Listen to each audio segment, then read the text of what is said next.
लेकिन वीरू बहुत मेहनती और गांव का सबसे समझदार इंसान था। लोग उसका बहुत आदर करते थे। हर साल वीरू की फसल सोना उगलती थी। एक बार वीरू जब राज्य का कर जमा करने राजमहल पहुंचा तो उसने देखा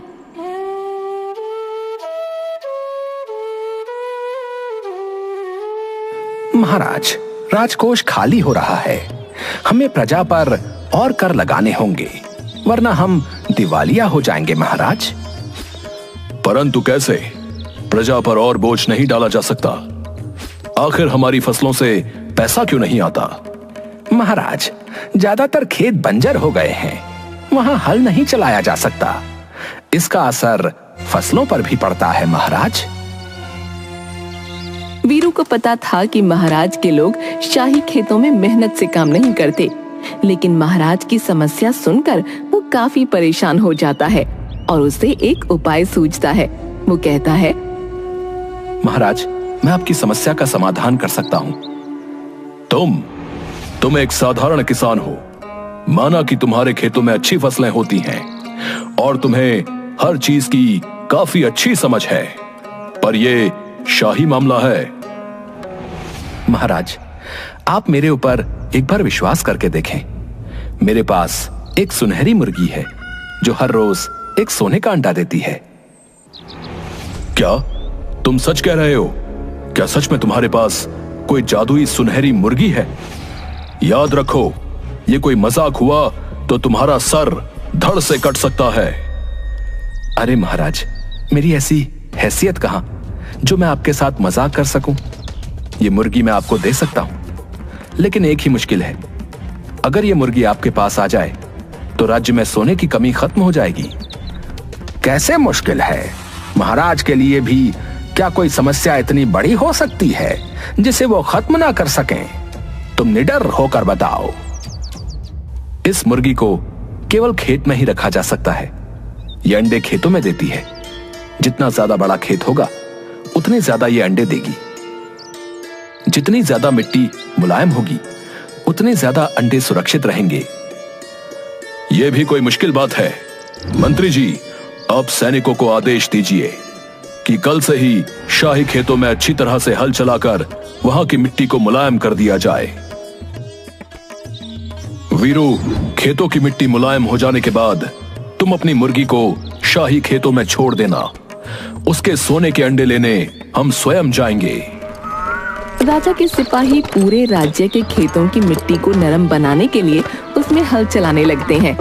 मिट्टी को खूब नरम बना दिया जाता है। खेतों की जुताई देखकर वीरू चुपचाप जाकर वहां अनाज के बीज बोआता है। खेतों की खुदाई हुए 5 दिन हो चुके हैं। अब तक तो मुर्गी ने कहीं सोने के अंडे दिए होंगे। मैं जरा अंडे लेकर आता हूं। महाराज खेत में पहुंचकर देखते हैं कि मुर्गी ने अंडे तो दिए हैं, लेकिन मुर्गी के अंडे साधारण मुर्गी की तरह थे। उसे वीरू के ऊपर बहुत गुस्सा आता है। वीरू कहाँ है? उसने हमें धोखा दिया। वीरू को लाया जाता है। महाराज, मिट्टी पर केवल हल चलाया गया है। अभी मिट्टी को पानी की जरूरत है, तब जाकर मिट्टी पूरी तरह से नरम होगी और मेरी मुर्गी अंडे देगी। आप खेतों में पानी डलवाने का इंतजाम करवा दीजिए। महाराज के सैनिक खेतों में सिंचाई भी कर देते हैं। कुछ दिनों बाद वीरू के लगाए बीजों से बढ़िया पौधे निकलने लगते हैं।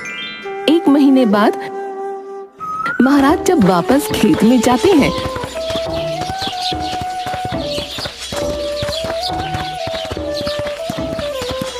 तो उन्हें मुर्गी के अंडे तो नहीं मिलते, लेकिन चारों तरफ खेतों में हरियाली दिखाई देती है। वो फिर से वीरू को बुलाते हैं।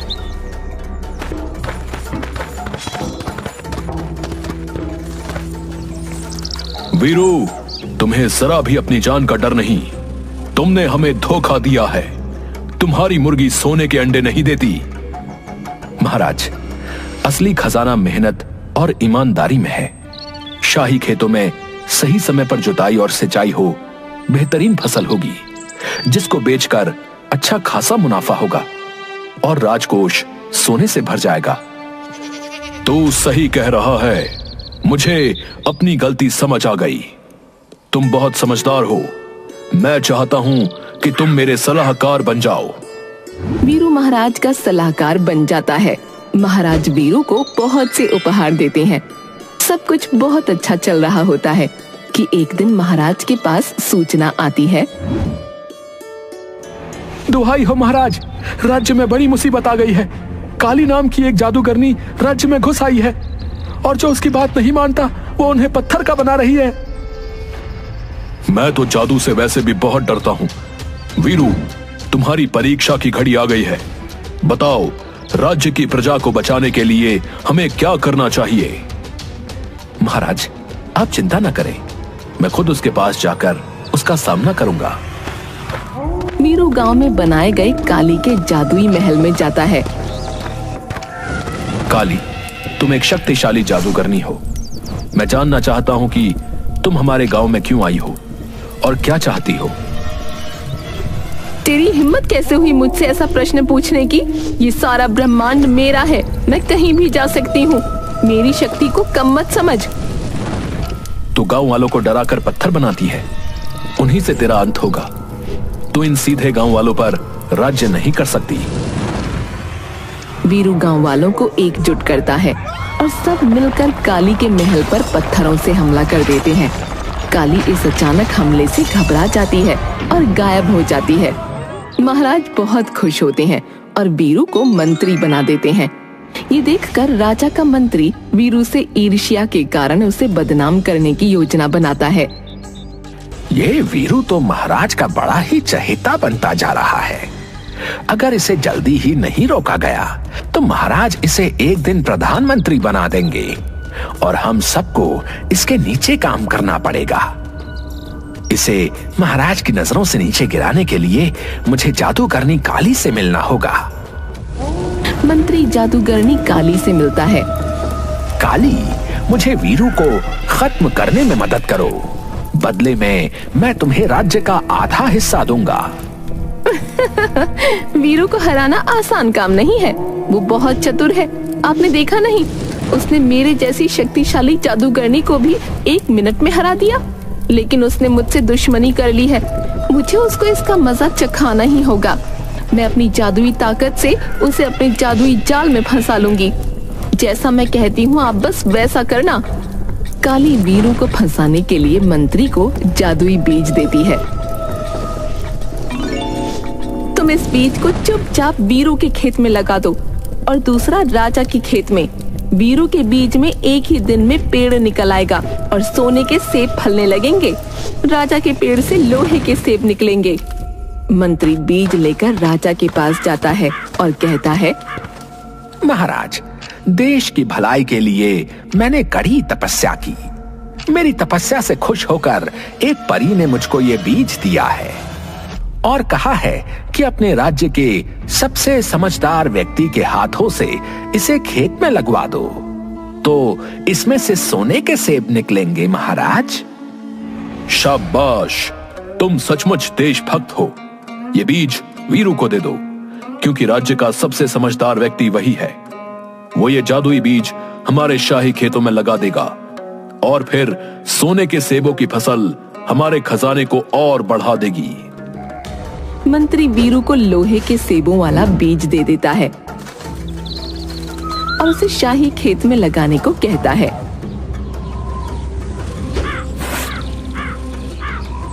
और खुद सोने के सेब वाला बीज वीरू के खेत में लगा देता है। कुछ दिन बीत जाने के बाद वो वीरू के सेब के पेड़ से एक सोने का सेब तोड़ता है और बाकी सब उसके खाट के नीचे छुपा देता है। फिर राजा के पास पहुंचता है। महाराज, काफी दिन हो गए हैं। मेरे जादुई बीज में से तो अब सोने के सेब निकलने लगे होंगे। चलिए, आपके शुभ हाथों से ही पेड़ में से सोने के सेब तोड़ते हैं।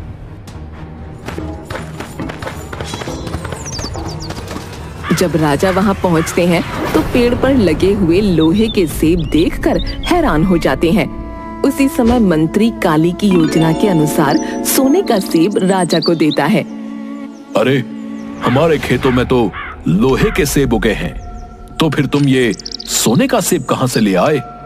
महाराज, मुझे माफ करें, लेकिन मैंने देश के खजाने को भरने के लिए जादुई बीज शाही खेत में लगाने के लिए वीरू को दिया। ये सोने का सेब मैं वीरू के खेत से लेकर आया हूं। वीरू, मैंने उस पर इतना विश्वास किया और उसने मुझे धोखा दिया। वीरू को मेरे सामने पेश किया जाए।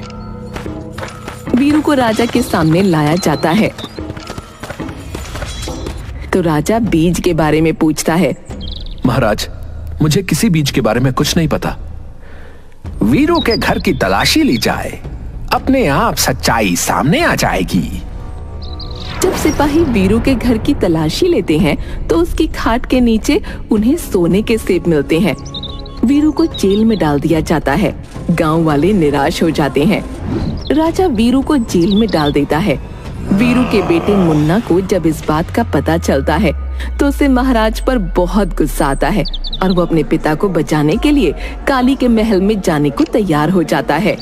सब लोग उसे समझाते हैं।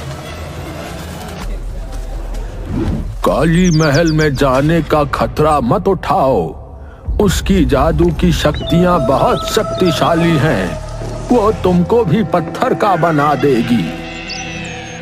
ये आप क्या कह रहे हैं? पिताजी इस गांव के रक्षक थे। पिताजी इस समय जेल में हैं। पिताजी को बचाने के लिए मैं अपनी जान की परवाह नहीं करूंगा। उनके बिना गांव भी खतरे में है।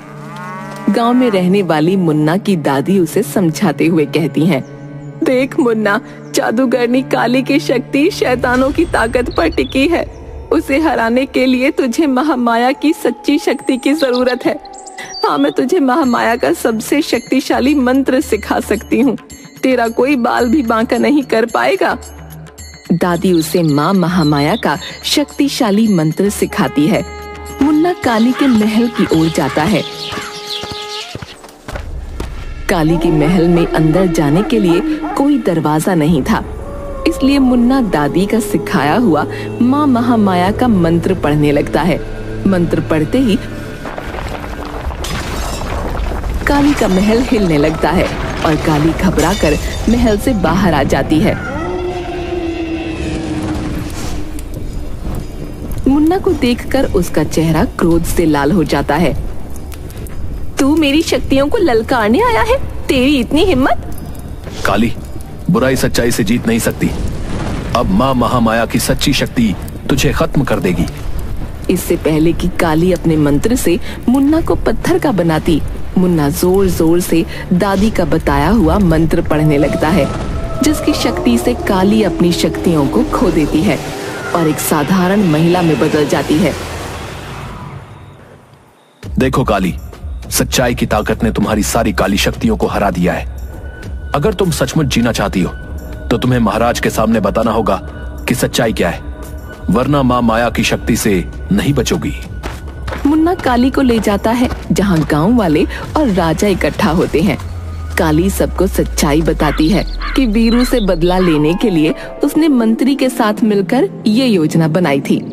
महाराज वीरू को छोड़ देते हैं और काली को सच बोलने के लिए बहुत सारे उपहार दिए जाते हैं। अपना इतना सम्मान देखकर काली को पहली बार बहुत अच्छा महसूस होता है। वो सोचती है, आज तक कभी किसी ने मुझसे इतना प्रेम नहीं किया, इतना सम्मान नहीं दिया। मुझे भी बुरी शक्तियों का साथ छोड़कर सच्ची शक्तियों को अपना लेना चाहिए। काली गांव वालों से इजाजत मांगती है कि उसे उसी गांव में रहने दिया जाए। गांव वाले वीरू से सलाह लेते हैं। जब कोई अपनी गलती को पहचान कर पश्चाताप करे तो उसे माफ कर देना चाहिए। मेरी तो यही सलाह है कि काली को गांव में रहने दिया जाए। वीरू के कहने पर गांव वाले काली को गांव में रहने की अनुमति देते हैं। कुछ समय बाद गांव में अकाल पड़ता है।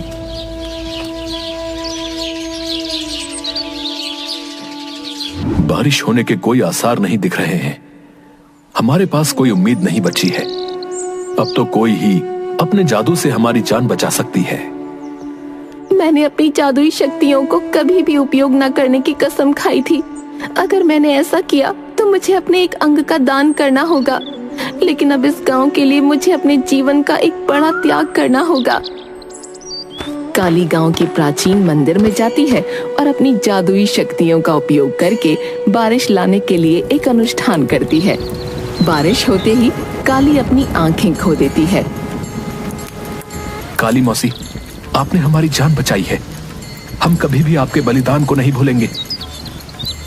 मुझे खुशी है मेरी जिंदगी किसी के काम आई। अब मैं समझ सकती हूँ कि सच्ची खुशी प्यार, दया और त्याग में है, और ये गांव मेरा परिवार है। एक दिन गांव में अजीब घटना घटती है। काली जब गांव वालों को जादुई शक्तियों का प्रशिक्षण दे रही थी, मुन्ना दौड़ते हुए आता है और कहता है, काली मौसी, जंगल से एक अजीब प्राणी आ रहा है। तभी गांव में एक बड़ा आधा पेड़ आधा जानवर जैसा दिखने वाला आकार पेड़ों के बीच से निकलता है और वो बहुत क्रोधित लग रहा होता है। अरे काली बहन, ये तो वनदेव हैं। वो कभी हमारे गांव के पास नहीं आए। मुझे दिखाई तो नहीं दे रहा, लेकिन महसूस हो रहा है कि उन्हें हमारी मदद की जरूरत है। गांव वाले वनदेव के सामने इकट्ठा होते हैं। वो गुर्राता है और टेलीपैथी संदेश भेजता है। काली उसे समझ लेती है। काली वीरू से कहती है, वीरू भाई, वनदेव कह रहे हैं कि क्योंकि मैंने सच्चाई का साथ देना शुरू कर दिया है, बुरी शक्तियां मुझे खत्म कर देना चाहती हैं। मेरे ऊपर जादुई शक्तियों का काला बादल मंडरा रहा है। काली बहन, तुमने हमेशा हमारे गांव की रक्षा की है। हम तुम्हें कुछ भी नहीं होने देंगे। हम तुम्हें तुम्हारे ही जादू की सहायता से बचाएंगे। हाँ पिताजी, हम कई मौसी के सिखाए हुए जादू से कांटे बुनकर हम उन शक्तियों को रोकेंगे और पेड़ों की बेलें हमारी सुरक्षा बढ़ा देंगी।